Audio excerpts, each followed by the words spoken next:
হেই everyone, welcome back. Episode 13 শুরুতে তোমাদের সবাইকে স্বাগতম। আর আই এম সো সরি, আমার ভিডিও অনেক লেট করে আসতেছে বিকজ আমার এক্সাম চলতেছে। হোপ তোমরা যারা আমার চ্যানেলটা দেখতেছো তারা ছেড়ে যাবে না, একটু স্টে করো, কারণ আমার চ্যানেলটা কেবল গ্রো করতেছে। তোমরা যদি চলে যাও তাহলে চ্যানেলটা গ্রো করবে না। যাই হোক, কাহিনী শুরুতে দেখানো হয় চেয়ারম্যান যখন প্রথমবার সব ফ্যামিলিকে নিয়ে এই বাসা বানানোর পর যখন প্রথমবার আসছিল, তখন সবাইকে সব কিছু ঘুরে ঘুরে দেখাচ্ছিল, বলছিল এটা আমাদের নতুন বাড়ি। তো চেয়ারম্যান হুমাংদে ওদের সবাইকে দেখানোর পরে এখানে পাস্ট আর প্রেজেন্ট সিন একসাথে চলে। এখানে দেখানো হয় যে চেয়ারম্যান হুমাংদে যখন প্রথমবার এই বাসায় আসছিল, তখন একটা ভিডিও ক্যামেরা নিয়ে সব কিছু রেকর্ড করতেছিল। রেকর্ড করতে করতে ওই সিক্রেট রুমের যে জায়গাটা, লিফটের হ্যান্ডেল খোলার পরে ওখানে একটা বাটন আছে, বাটন চাপ দিলেই সিক্রেট রুমে লিফটের অপোজিটের ডোরটা খুলে। এটা সে এখানে ভিডিও করে দেখায়। আর এদিক দিয়ে প্রেজেন্টে দেখানো হয় সবাই যখন লিফটের ওই জায়গাটায় যায়, তখন লিফট খোলার পরে দেখা কি ওই জায়গাটা ফুল খালি, কোনো টাকা নেই, একটা টাকাও নেই। যাই হোক, তারপরে এখান থেকে সবাই চলে আসে। আর হেইনের ফুপির সাথে বংজার সাথে চেয়ারম্যানের গার্লফ্রেন্ড মৌসুলির কথা হয়। এখানে মৌসুলি বলে যে আমাকে যদি বাসা থেকে বের করতে হয় তাহলে তোমাদের কোর্ট থেকে লিগাল ডকুমেন্ট নিয়ে আসতে হবে আর কোর্টের পারমিশন নিয়ে আসতে হবে। তো তখন হেইনের বাবা রাজি হয়ে যায়, বলে কি যে না ঠিক আছে, সমস্যা নেই, তোমার সাথে আমরা একসাথে এই বাসায় থাকবো, কোনো সমস্যা নেই। তা এটা বলার পরে তারপরে তারা সবাই কবর দিতে যায়। এখানে চেয়ারম্যানের সেই পেনটা পায়, যে পেনটা চেয়ারম্যানকে দিয়ে আসছিল।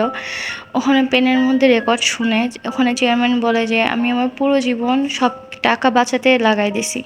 আমার দিনের মধ্যে কিছু সময় মনে পড়ে যে আমার স্মৃতি সব ফিরে, কিন্তু ওই স্মৃতি যখন ফিরে তখন রিগ্রেট করা ছাড়া আমার কাছে কোনো কাজ থাকে না। আর আমি চাই যে তোমরা আমার জন্য কষ্ট না পাও, অনেক ইমোশনাল কথা টথা বলার পরে বলে যে আমি আমার জীবনটা এইভাবেই শেষ করে ফেলছি। আমি টাকা বাঁচাইছি কিন্তু আমার একটা ভুল আমার জীবন শেষ করে ফেলছে। এসব কথা বলে কলমটা রেকর্ড শেষ হয়ে যায়। তারপর সবাই কবর দেয়, সেরেমনি হয়। এখানে বেকমানুক বলে যে আমি এই স্টেজে ওঠার আগে লাস্ট রিহার্সাল করতেছি। তখন বেকিউনু বলে যে রিহার্সাল তখন বলে যে আমিও তো মারা যাবো, ডাক্তার তো বলছিল আমার হাতে 3 মাস সময় আছে, 3 মাস তো কবে চলে গেছে, যখন তখন আমি মারা যাইতে পারি। তাই আমি ধরে নাও এই যে এখানে যে সেরেমনিটা দেখতেছি, মৃত্যু সেরেমনি, এটা আমার লাস্ট সেরেমনি দেখা, এরপরে হয়তো আমার সেরেমনি দেখা লাগবে। আমি যদি মারা যাই তাহলে আমার ফ্যামিলির একই দিনে 2বার করে কান্দা লাগবে। আমি চাই না এটা হোক। তখন ইয়ন ওর কথা শুনে অনেক ইমোশনাল হয়ে যায়, দুজনেই কান্দে। আর তখন হেইন বলে আমি মরতে চাই না, আমি মরতে চাই না, আমি এখানে থাকতে চাই। এখান থেকে সিন শিফট হয় আর দেখানো হয় মৌসুলি একটা জায়গায় যায়, গিয়ে একটা ব্যাংকে গিয়ে কার্ড দিয়ে ওখানে রুমের মধ্যে ঢুকে, আর ওখানে সব টাকা, রুম ভরা টাকা। এই টাকা দেখে তো ইয়নসং হা হয়ে যায়, বলে যে আপনি এটা কেমনে জানলেন। এখানে পাস্টের সিন দেখানো হয় যে চেয়ারম্যানের ভিডিও মৌসুলি দেখতেছিল। তখন ভিডিও রিভার্স করে যখন দেখে, তখন দেখে কি ভিডিওর মধ্যে একটা ভিডিওতে চেয়ারম্যান বলছে যে আমি এখানে সিক্রেট বাংকার বানাইছি, এই আছে, যে ভিডিওটা আমরা এপিসোডের শুরুতে দেখলাম ওটাই মৌসুলির হাতে পড়ছে। আর মৌসুলি ওখান থেকে জেনে সব টাকা সরে রাখছে। এটা তো দেখার পরে তখন মৌসুলি ইয়নসংকে বলে যে তুমি ভাবো আমি তোমাকে ভালোবাসি না, কিন্তু আমার তোমাকে ভালোবাসার সিস্টেমটা আলাদা। তা ইয়নসং তখন বুঝতে পারে যে ওর মা আসলেই ওরা অনেক ভালোবাসে। তখন মৌসুলি বলে যে এই টাকা তোমাকে সেভ রাখবে। এখান থেকে সিন শিফট হয়।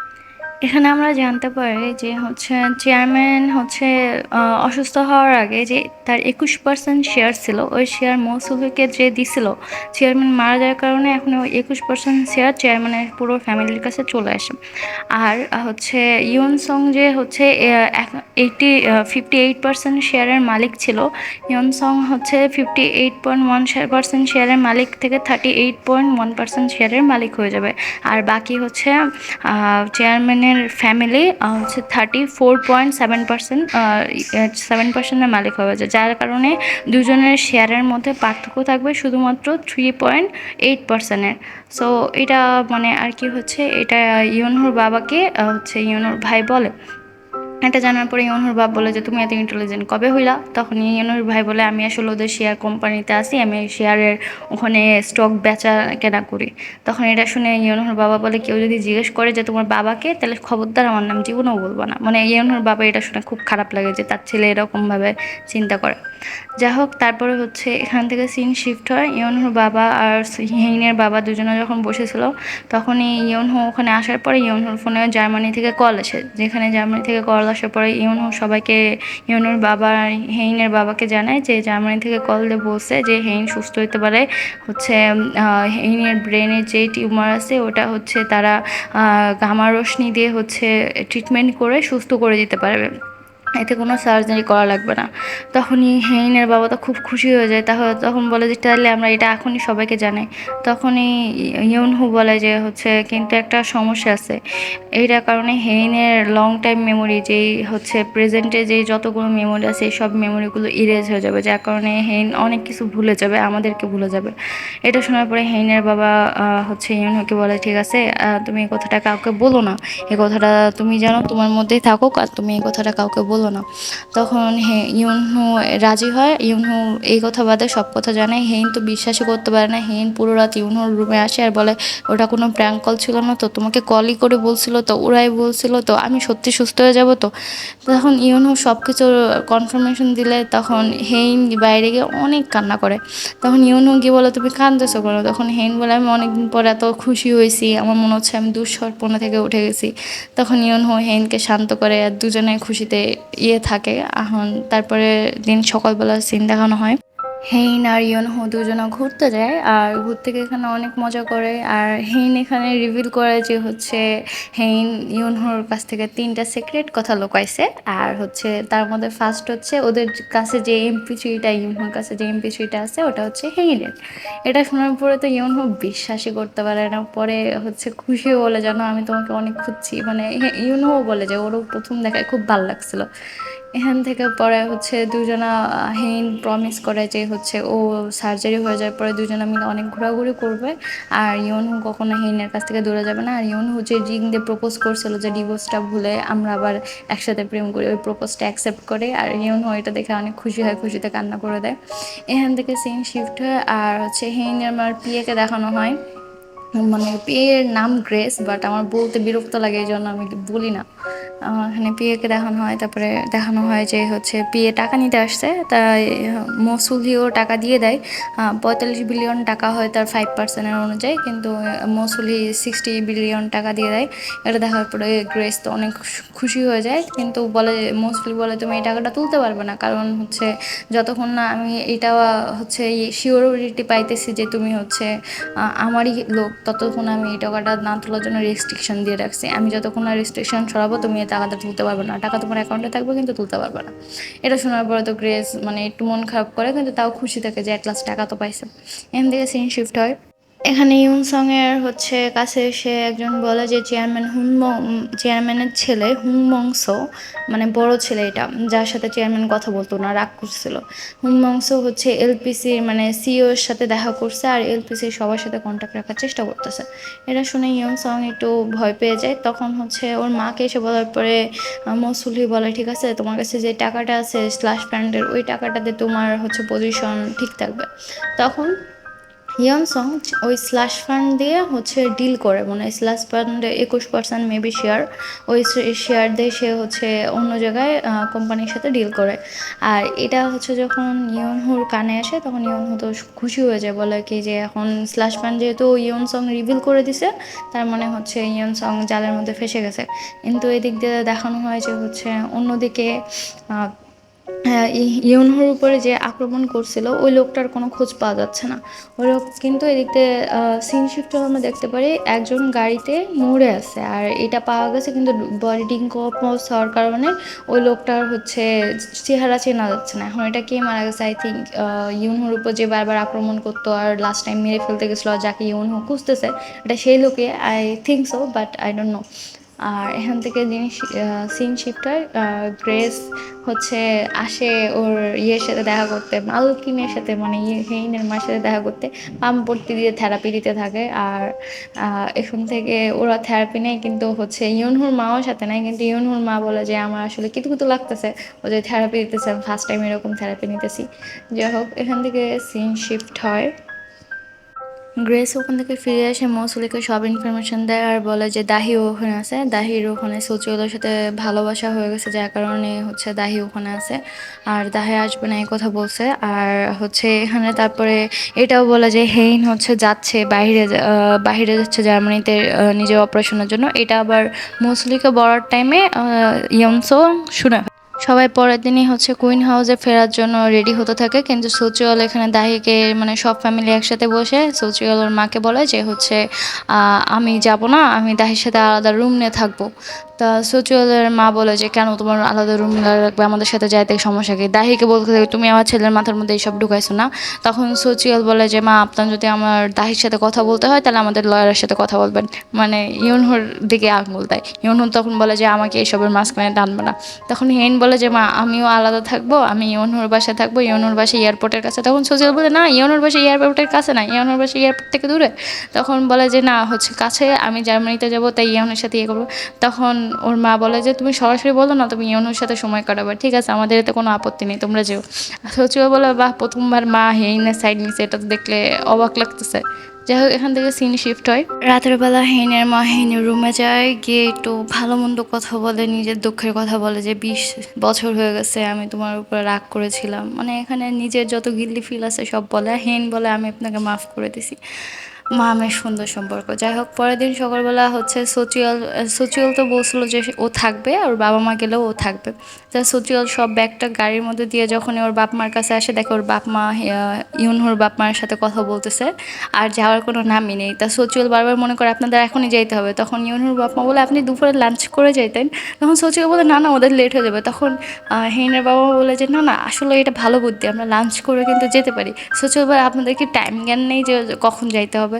তখন ইউনুর বাবা বলে যে সমস্যা নেই, থাকুক না, আরেকটা রাত থাকলে আমাদের ভালো লাগবে, মানে ওদের যাওয়ার কারোর ইচ্ছা নেই, একমাত্র সোচি ওদের তাড়া দিতেছে। যাই হোক, ওর ওয়াইফের সাথে ওর মার ভালো মনে নেই, এই জন্য সোচিয়াল আলাদা থাকার চিন্তা করছে। সোচিল ইউনহুর বাসায় থাকার চিন্তা করছে। তা হেইনের বাপ এখানে ইউনহুর বাপরে একটা কথা বলে, কথাটা জাস্ট অসাম, তোমাদের শোনাইতে পারলে ভালো লাগতো। এখানে সচিওলের বাবা ইউনহুর বাবাকে বলে যে সরি, আমাকে মাফ করে দেন, আমি সচিওলকে সেভাবেই রেখে যাচ্ছি যখন পার্টি করার পরে মানুষ ডাস্টবিন, তারপরে ময়লাগুলো আবর্জনাগুলো ফেলে থুয়ে যায়, সেভাবে আমি সচিওলকে রেখে যাচ্ছি। মানে সচিওলকে আবর্জনার সাথে তুলনা করছে, আয় হায়। তারপর এখান থেকে সিন শিফট হয়, হেইন তো চলে আসে ইয়নহোর সাথে, ইয়নহোর ফ্ল্যাটে থাকে দুজনে একসাথে। পরের দিন ওরা অনেক সুন্দর একটা সময় কাটায়। তারপরে ইয়নহো যখন অফিসে আসে, ইয়নসং ইয়নহোর সাথে দেখা করতে আসে। ইয়নসং এসে বলে যে ইয়নহো, আমি জানি যে হেইনের হচ্ছে চেক আপের জন্য তুমি ওকে জার্মানি নিয়ে যাবে আর ও সুস্থ হওয়া যাবে, আর আমি এটাও জানি এটার পরে ওর মেমোরি লস্ট হয়ে যাবে, আমি জানি তুমি ওকে নিশ্চিত এই কথাটা বলো না, এই কথাটা ওরা বলেও না, এই কথা বলে মানে ইয়নহোকে আর কি হুমকি দিয়ে চলে আসে। আর বাসায় আসার পরে ইয়নসং হেইনের রুমে যতগুলো ছবি টবি যা আছে, হেইনের সাথে ইউনহনের সব কিছু ডাস্টবিনে ফেলায় দেয়, সব কিছু সরায় দেয়, যাতে হেইন হচ্ছে জার্মানি থেকে আসার পরে ইউনহর কোনো জিনিস যাতে মনে না রাখে, এই জন্য। এটার পরে তো হচ্ছে এখান থেকে সিন শিফট হয়। আর দেখানো হয় হেইন তার স্টোরে আসে, এসে বলে কি যে হচ্ছে মার্কেট করি চলো। তখন হেইন স্টোরে আসে হচ্ছে ওর ওই যে বিয়ে ছিল ওই বিয়ের সাথে, পুরো বান্ধবী হয়ে আসে, সিইও এসে হয়ে আসে না, কাস্টমার হয়ে আসে। তখন ওর বান্ধবী বলে ঠিক আছে, আমি লিপ বাম কিনবো। তা লিপ বাম কিনতে গিয়ে পুরো শপিং করে, lip balm, sunscreen, face wash সব কিছু কিনে, মাফলার, সুইটার সব কিছু কিনে তারপরে চলে আসে। আর বলে কি যে হচ্ছে আসলে স্টোরে এইভাবে সাজানো হয়েছে কেন, মানুষজন শপিং করতে করতে হাঁপায় যায়। তখন ওর পিয়ে বলে যে আপনি ম্যাম এইভাবে সাজাইতে বলছিলেন যাতে হচ্ছে মানুষ একটা কিনতে গিয়ে যাতে আরেকটা কিনতে পারে, মানুষ যাতে রেস্ট না নিতে পারে। তখন হেইন বলে তাহলে চেঞ্জ করে দিয়ে আবার আগের মতো রাখবো, হচ্ছে সোফা টোফা দিয়ে দিব, বাচ্চারা যাতে খেলতে পারে সেই ব্যবস্থা করে দেবো, মানে আর কি সব কিছু চেঞ্জ করার কথা বলেন। আর তখন এখান থেকে সিন শিফট হয় আর দেখানো হয় ইউনহুর মা হচ্ছে যখন বসে থাকে ইউনহুর ভাইয়ের সাথে, তখনই ওখানে মাম্মিজি মানে পিছন থেকে ডাক দেয় কে জানি। এখন ডাক দেওয়ার পরে তো হচ্ছে ইউনহুর মা তাকায় বলে কি এটা তোর বউয়ের কণ্ঠ না। তখন হচ্ছে ও ইউনহুর ভাই মানে ভাবি আসে, ভাবি আসার পরে বলে কি যে মামি যে আমাকে মাফ করে দিন। তখন বলে যে হচ্ছে কেন, আমি কিন্তু আমার ছেলে ফেরত নিতে পারবো না, আমি কিন্তু বলে দিছি আগে, বলতেছি না আমি আসলে আমার প্রমিস রাখতে পারলাম না। মানে এখানে এত ফানি একটা সিন থাকে, তোমরা দেখলে আসলে বুঝতাম। তারপরে এখান থেকে বলে যে হচ্ছে ইয়নহুর মা বলে যে তুই তুই কী করছো, সত্যি করে বলা, বউ কেন আমার কাছে আসছে। তা এখন ও আস্তে আস্তে নিজে সব কুকর্ম বলে, তখন ওর বউ বলে মানে তুমি এগুলোও করছো। তারপরে হচ্ছে বলে যে আসলে মা আমাদের যত সেভিংয়ের টাকা ছিল সব সেভিংয়ের টাকা কুইন কোম্পানির শেয়ারের স্টকে লাগাইছো। এটা শোনার পরে তো ওই পালাইতে যায় হচ্ছে ইয়নহুর ভাই পালাইতে যায়, কিন্তু ইয়নহুর মা এমন মারে অনেক মারে, আর এখানে সিন দেখলে তোমার অনেক হাসি পাইতে। তারপরে বলে কি যে তখন ইয়নহুর মা বলে ঠিক আছে বউ তুমি এখনই চলে যাও, ওকে ছেড়ে ওর আমি ফেরত নিতেছি, ওর মতো আসলে ছেলে তোমার যোগ্য না আমি এটা জানি। মানে এরকম একটা শাশুড়ি দরকার ভাই, দরকার এরকম একটা শাশুড়ি। যাই হোক তারপরে হচ্ছে ওর বউ যখন চলে যাচ্ছিলো তখন ওর পিছন পিছন এসে বলে যে শুনো না হানি, আমি হচ্ছে বিল্ডিংয়ের মালিকের ছেলে হইতে যাচ্ছে। হেইনের বাপের যে হেইন যে বিল্ডিংটা কিনছিল ওটা হেইনের বাপ আমার আব্বুর নামে লিখে দিবে। তখন বলছে ঠিক আছে তুমি আগে তোমার আব্বুর কাছ থেকে ওই বিল্ডিংটা নিজের নামে লিখে নাও, তারপরে তুমি আসো, কথা বলে ওখান থেকে চলে যায়। তারপরে এখানে সবাই মিলে মানে হেইনের ইউনহোর বোন আর ভাই দুজনে মিলে আসে হেইনের ইউনহোর বাবা মার কাছে এসে বলে কি যে প্লিজ হচ্ছে বিল্ডিংটা আমাদের নামে লিখে দেন, তারপরে এই বিল্ডিংয়ের থার্ড ফ্লোর আমি ইউজ করতে চাই। তারপরে ইউনহুর বোন বলে যে হচ্ছে ফার্স্ট ফ্লোর আমি ইউজ করতে চাই মেকআপ পার্লারের জন্য প্লিজ। তখন এখানে ইউনহুর মা বাবা বলে যে তোমরা আগে হচ্ছে বিল্ডিংয়ের রেন্ট পেমেন্ট করবা, হচ্ছে যে ভাড়া ওই ভাড়া পেমেন্ট করবা, তাছাড়া নো এন্ট্রি। মানে বলে কি তো আপনার সাথে আমার বাপ মার সম্পর্কে এটা কি কোনো সম্পর্ক হলো? তখন তাও হচ্ছে মানে তারা বলে যে আগে ভাড়া পেমেন্ট করবা তারপরে সব, এছাড়া আর কোনো কথা হবে না। তারপরে এখান থেকে সিন শিফট হয়, হেইন দেখা যে স্টোরের মধ্যে ক্রিসমাস থিম করা হচ্ছে, আর হেইন মাঝখানে হচ্ছে ও ব্লসম ফুল দিয়ে আঙ্গুল ডাই করে, যার কারণে ওখানে মানে গ্রামে থাকা অবস্থায় এটা করে। আর ওরা সবাই বলে যে এটা যদি করা হয় আর এটা যদি এই ডাই করার পরে আঙ্গুলের কালার যদি হচ্ছে প্রথম স্নোফল পর্যন্ত যদি থাকে তাহলে নিজের ফার্স্ট লাভ পাওয়া যায়। তা হচ্ছে হেইন আবার এটা ইয়নহুকে বলছিল, আর ইয়নহু তখন বলছিল তোমার ফার্স্ট লাভ কোনটা, ওই যে গাড়িতে তুমি ফলো করে দেখতা পিছে পিছে যাইতা ওইটা। তখন হেইন হচ্ছে কিছু না বলে ওখান থেকে চলে যায়, বলে কি হ্যাঁ ওইটা। তখন ইয়নহু বলে যে হচ্ছে তুমি আঙ্গুলের রিং পরছো, আমার রিং পরছো, তুমি ফার্স্ট লাভ পাইতে পারো না, তুমি আমার রিং পরে কেমনে তুমি ফার্স্ট লাভের আশা করো। মানে এগুলো বলে ও জেলাস ফিল করে। তারপর এইগুলো হচ্ছে মানে পাস্টে হয়ে গেছে। হেইন এখন হচ্ছে যখন ক্রিসমাস দেখায় তখনই লাইট জ্বলে আর উপর থেকে স্নোফল করে, মানে এটা কৃত্রিমভাবে স্নোফল ছিল। আর তখনই হচ্ছে ইয়নহো ওখানে আসে, হেইন বলে স্নোফলকে আমাদের ইয়ের মধ্যে ছিল, কোম্পানির আইডিয়ার মধ্যে ছিল যে হচ্ছে ক্রিসমাস থিম করার পরে স্নোফল করবে, এটা রিহার্সালের জন্য অন করছে। তখন ইয়নহু বলে যে হচ্ছে হয়তো তুমি ওই যে আঙ্গুল ডাই করছো ওই জন্য তোমার ফার্স্ট লাভ পাওয়ার জন্য হয়তো স্নোফল হচ্ছে। তখন বলে হেইন বলো হ্যাঁ আমার ফার্স্ট লাভ যারা আমি বাসে ফলো করতাম। তখন ইয়নহু আবার একটু হচ্ছে খারাপ ফিল করে, তখন হেইন বলে আচ্ছা ঠিক আছে তোমাকে সেকেন্ড সত্যি কথা সিক্রেটটা বলে দিই। তখন হেইন রিভিল করে যে ও হচ্ছে বাসে ইয়নহুকেই ফলো করতো, ইয়নহুর পিছে পিছে যাইতো। তাই ইয়নহুকে এইসব বলার পরে ইয়নহু হচ্ছে বুঝতে পারে না কিছু। তখন হেইন রাগের চোটে বলে তোমাকে সিওল ইউনিভার্সিটিতে চান্স কেমনে দিচ্ছে, তখন কোনো কিছু মনে রাখতে পারো না, বুঝতে পারো না, কথা বলে ওখানে হাঁটা শুরু করে। তখনই ইউনো বুঝতে পারে যে ওর কথাই বলতেছে এতক্ষণ ধরে, বুঝে তারপরে হেইনের পিছে পিছে যায়। এখান থেকে তখন ইয়নহুর পিএ হচ্ছে হেইনের পিএর সাথে আলোচনা করে, তখন হেইনের পিএ বলে যে আসলে স্নোফল হলো কেমনে। তখন ইয়নহুর অ্যাসিস্ট্যান্ট বলে ইয়নহু স্যার আজকে দুপুরবেলা গিয়ে স্নোফলের যারা দায়িত্বে আছে ক্রিসমাস আইটেমে তাদের কাছে গিয়ে রিকোয়েস্ট করছে যাতে স্নোফল করা হয়। তখন বলতেছে ও আচ্ছা। আর এখান থেকে সিন শিফট হয়ে যাওয়ার পরে দেখানো হয় ইয়নহুর মা হচ্ছে বলে যে হয়তো হেইন এতক্ষণে জার্মানিতে পৌঁছায় গেছে, হেইনের চিকিৎসা হেইন সুস্থ সুস্থ হয়ে যাবে, কত ভালো হবে। তখন ইউনহুর বাবা বলে যে আসলে একটা কথা লুকানো হয়েছে। তখন ওইটা বলে যে হেইন হচ্ছে ভুলে যাবে সব কিছু। তখনই এটা সোচিওল শুনে ফেলে সোচিওল অনেক বড় শক খায়।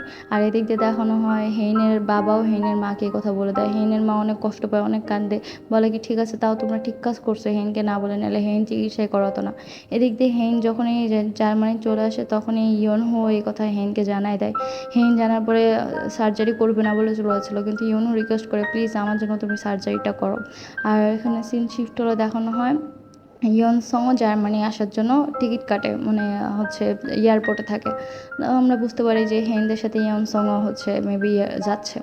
তারপর এখান থেকে সিন শিফট হয়ে আর দেখানো হয় যে হেইন সার্জারি করতে যাওয়ার আগে যখন হেইন ইয়নহোর বাসায় ছিল, ঘুমাচ্ছিল, তখন ইয়নহো একটা ক্যামেরা দিয়ে রেকর্ড করে যে হেইন তোমার কিছু মনে নাই, আমি জানি সার্জারির পরে এই ভিডিওটা তোমার কাছে ফার্স্ট, আমি তোমার হাজব্যান্ড, মানে যেই কথাগুলো প্রমিস করছে ওরা যা যা করছে সব কথা বলে একটা ভিডিও বানায়। আর এখানেই এই সিন কাট হয়ে যায়, এই এপিসোডটা এখানেই শেষ হয়ে যায়। আমি মেবি দিন দিন এক্সপ্লেন আরও খারাপ করতেছি, বাট মিস্টেকগুলো তোমরা একটু ইয়ে করো, ঠিক ক্ষমার দৃষ্টিতে দেখো। বাই।